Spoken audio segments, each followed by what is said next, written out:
کبھی اللہ سے مناجات بھی کرو نا. کوئی ظلم کرتا ہے، کوئی ظلم کرتا ہے، مت کمپلین کرو کسی کورٹ میں، مت کمپلین کرو کسی دادا پردادا کردادا کسی کو مت کرو. اگر کمپلین کرنا ہے تو تمہارا خدا تو اتنا طاقتور ہے، مضبوط ہے، منتقم حقیقی ہے. جب سب سو جائیں تو 2 رکعت، سب سو جائیں تو پہلے اچھا وضو کرو، 2 رکعت نماز پڑھو اور آنسوؤں کے ساتھ اس کی بارگاہ میں حاضری دو.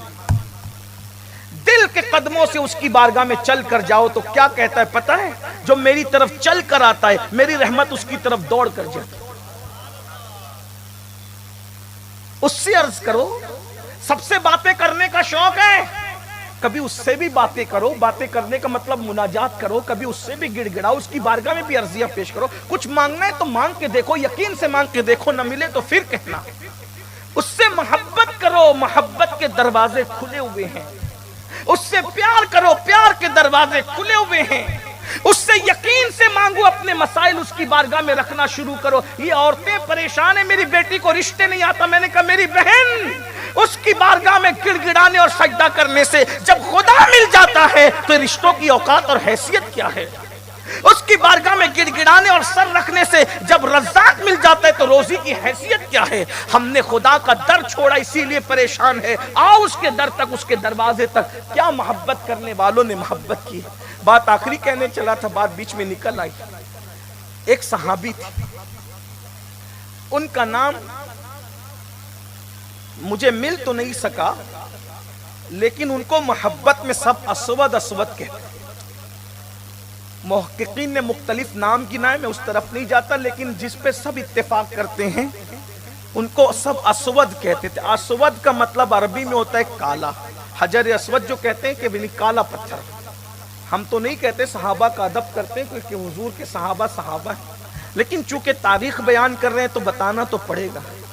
اسود، ان کو اسود کہتے ہیں. حضور خود بھی اسود کہتے ہیں. اصل میں کیا ہے کہ کچھ لوگوں کی پہچان بن جاتی ہے تو اس کے بغیر پہچان نہیں ہوتی ہے نا. جیسے حضرت حاتم کو ہم حاتم اعصم کہتے ہیں، حاتم بہرا. حضرت حاتم کہے تو لوگ کہیں گے کون سا حاتم، لیکن حاتم اعصم کہے تو سب پہچان جائیں گے کہ کس بزرگ کی بات ہو رہی.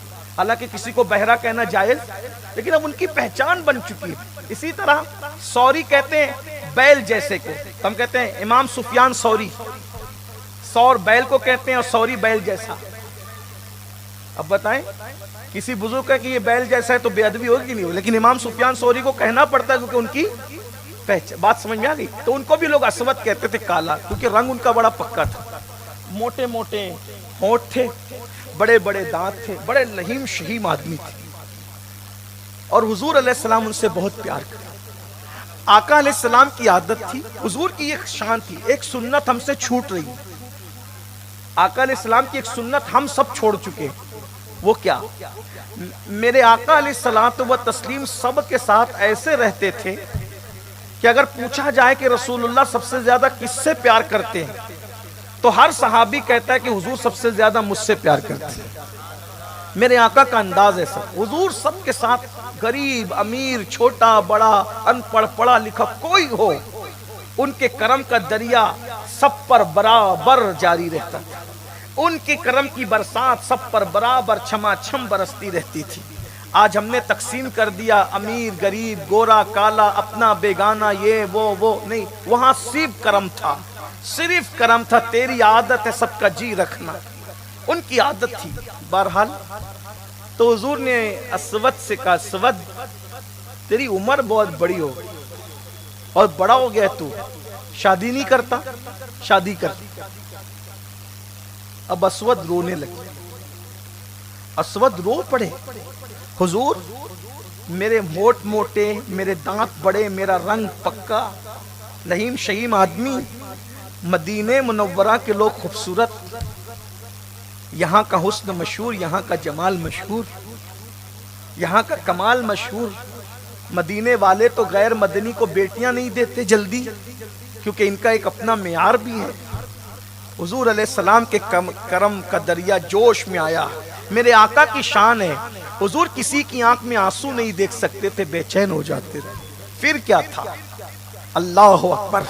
میرے کریم آقا نے فرمایا جاؤ اور جا کر جانتے ہو پورے مدینے میں سب سے خوبصورت گھرانہ کون سا ہے؟ جی حضور فلاں، اسی گھرانے میں جاؤ، اس گھر میں جاؤ اور گھر میں جا کر کہنا کہ میں نے حکم دیا ہے، محمد الرسول اللہ کا حکم ہے کہ اسود کے ساتھ اپنی بیٹی کا رشتہ طے کریں۔ اس طرح کے کئی واقعات الگ الگ صحابہ کے ساتھ ہیں، لیکن اندازہ کریں اسود گئے اور جا کر کہا حضور نے حکم دیا ہے کہ اپنی بیٹی کا رشتہ میرے ساتھ طے کریں۔ انہوں نے اوپر سے نیچے تک اسود کو دیکھا، نام بھی اسود تھا، کلر بھی ویسا ہی تھا، بڑے بڑے ہونٹ اور موٹے موٹے ہونٹ اور بڑے بڑے دانت اور لہیم شہیم وجود، اور یہاں نازک سی خوبصورت سی بچی، ہزاروں پھولوں کا حسن، جس کے قدموں ایسی حسن جمال کا پیکر ان کی بیٹی تھی۔ کیا کہا جاتا ان کو؟ جیسے ہی دیکھا تیرے ساتھ رشتہ طے کرنا ہے، مشورہ کرنا، میں اپنی بیوی اور اپنی بیٹی سے مشورہ کروں گا، اس لیے کہ ایک ایسے نوجوان جس کا جسم لہیم شہیم، موٹے موٹے ہونٹ، بڑے بڑے دانت اور پکا رنگ، اپنی خوبصورت بیٹی کا مستقبل اس سے باندھنے کے لیے میں نے مجھے بیٹی سے مشورہ تو کرنا ہوگا۔ لیکن وہ بیٹی پھر بیٹی تھی، اس نے اس سے پہلے کہ باپ ان کو لوٹاتے اپنے باپ سے کہا بابا آنے والے اسود کو مت دیکھیے، بھیجنے والے محبوب خدا کو دیکھیے۔ آپ کی بیٹی کتنی خوش نصیب ہے بابا کہ کسی کا رشتہ باپ طے کرتا ہے، کسی کا رشتہ ماں طے کرتی ہے، کسی کا رشتہ دادا دادی طے کرتے ہیں۔ بابا تیری بیٹی کا رشتہ آمینہ کے لال نے طے کیا ہے، میرا مستقبل انہوں نے پسند کیا ہے بابا، میں آپ نہ نہیں کہیں۔ اور اس کے بعد جیسے ہی یہ رشتہ طے کر دیا گیا اور انہوں نے کہا ٹھیک ہے ہمیں منظور ہے، وہ جھومتے ہوئے اور دوڑتے ہوئے بارگاہ رسالت میں پہنچے، یا رسول اللہ انہوں نے ہاں کر دیا حضور، انہوں نے ہاں کر دیا حضور۔ آقا علیہ السلام نے چند جو وہ سکے یا روپیے جو بھی تھے، حضور نے کچھ رقم اٹھائی ان کے دامن میں ڈالا، میں جا نکاح کی تیاری کر، تیرا نکاح میں خود پڑھاؤں۔ والذین آمنوا اشد حبا للہ، اے جوان جا تیرا نکاح میں پڑھاؤں۔ آپ مجھے بتائیں جس کے ارمانوں کا تاج محل چند لمحوں کے بعد تعمیر ہونے والا ہو، جس کے سونے سونے دل پر محبتوں کا گلاب کھلنے والا ہو، اس کی خوشی کی انتہا کیا ہوگی؟ جس کا خود کا گھر نہیں تھا، اتنے خوبصورت گھرانے کی بیٹی اب اس کی دلہن بننے والی ہے۔ یعنی یہ کہہ لیں کہ جو چیزیں تصور میں نہیں تھی اب وہ بالکل دامن میں سمٹ کر آ رہی تھی۔ اب غور کریں اللہ کا امتحان، حضور علیہ السلام نے خود رقم دی، کپڑے اچھے لے، خوشبو خرید، خرمے خرید اور سارا انتظام کر کے میرے پاس آ، ہم تیرا نکاح پڑھیں۔ معراج کا دولہا جس کے نکاح میں شرکت کے لیے آ جائے اس کی شان کیا ہوگی، اس کی خوشیوں کا عالم کیا ہوگا۔ وہ تصورات میں آتے ہیں تو خوشیوں کو چار چاند لگ جاتے ہیں، وہ غموں میں یاد آتے تو انسان غموں کو بھول جاتا ہے۔ جب وہ بنفس نفیس اپنے قدموں سے چل کر تشریف لائے تو پھر شان کیا ہوگی۔ لیکن اللہ اکبر، والذین آمنوا اشد حبا للہ، یہ حضور کے صحابہ یہ محبت کرنے والے لوگ ہیں، یہ ان کی محبتیں ہیں، یہ مومن ہیں۔ ایسے مومن بنانے حضور آئے تھے، بازار میں ہیں، کپڑے خرید رہے ہیں، یہ خرید رہے ہیں، وہ خرید رہے ہیں۔ ایسے میں بلال حبشی کی آواز آتی ہے، مدینے والو، مدینے منورہ پہ حملہ کی تیاری ہو گئی ہے، چلو چلو حضور بلانے جنگ کے لیے۔ کپڑے ہاتھ میں تھے، خوشبو ہاتھ میں تھی اور شادی کی تیاری ہو رہی تھی۔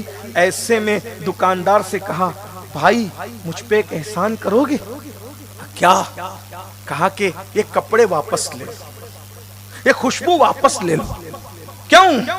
دیکھتے نہیں اعلان ہو گیا جنگ کا، اب میں نے شادی کا دولہا نہیں بننا، اب میں نے شہادت کا دولہا بننا۔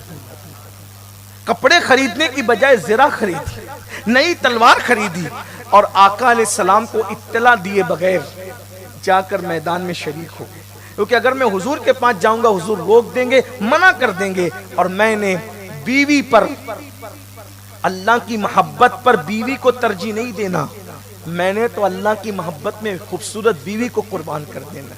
اور اس کے بعد میدان میں گئے، جنگ ہوئی، بہت لڑے، بے جگری کے ساتھ شہید ہو۔ جب شہید ہو گئے سب کی لاشیں حضور کے سامنے آئی تو حضور روئے، اور جب ان کی لاش آئی تو بہت روئے اور روتے روتے اچانک مسکرا پڑے۔ صحابہ نے کہا حضور مسکرانے کی وجہ کیا؟ تو آقا فرماتے ہیں اس کی شادی طے ہو گئی تھی، نکاح کا وقت قریب تھا، لیکن شادی کا دولہا بننے کی بجائے شہادت کا دولہا بننے کا شوق ہوا اور دیکھو شہید ہو گیا۔ تو میں دیکھ رہا ہوں کہ جنت کی حوریں دوڑ دوڑ کر اس کا استقبال کر رہی ہے، اسی منظر کو دیکھ کر کے میں مسکرا رہا ہوں۔ میرے بھائیوں، یہ اللہ کی محبتیں تھی۔ جب محبت خدا یوں ہوتی ہے کہ سب قربان کر دیا جائے تو پھر ایسے لوگوں پر یوں رحمتیں نچھاور ہوتی ہے۔